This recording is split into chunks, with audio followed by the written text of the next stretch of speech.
नमस्ते दोस्तों, आप सब कैसे हो। आशा करती हूँ आप सब लोग बहुत अच्छे होंगे। मैं एक दूर दूरिया पर का गीत लेकर आई हूँ, आप लोग सुनिएगा। बहुत ही प्यारा गीत है और जैसे लगे कमेंट करके ज़रूर बताइएगा। अंगना में चौक पुरौबई असना धरौबई हो, आऊ सनी मैया सोहागिनी बोलौबै दूर दुरिया चाबुआई हो।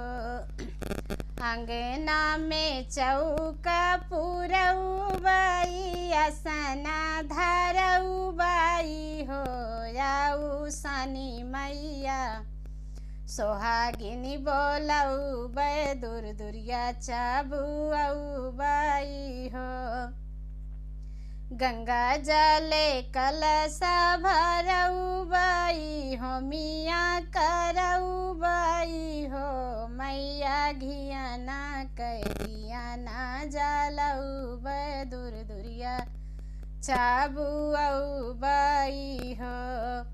गंगा जले कलशा भरौबई हो, मिया करौबई हो, मैया घियाना कै दिया ना जलौबै दूर दुरिया चाबुआई हो।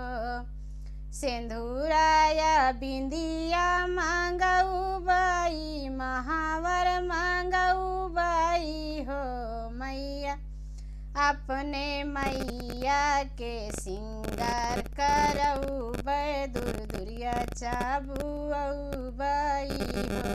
अपने मैया के सिंगार करबै दूर दुरिया चाबुआई हो।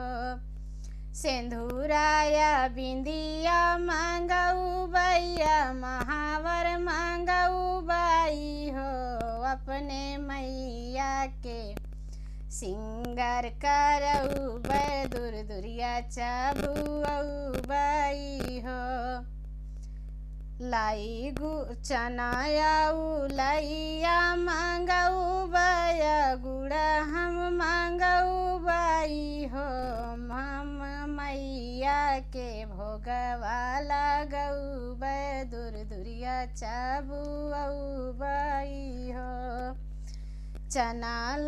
चनाया उलैया मांगौबै, गुड़वा मांगौबई हो, हम मैया के भोग लगौबै दूर दुरिया चाबुआई हो। हम मैया के भोग लगौबै दूर दुरिया चाबुआई हो।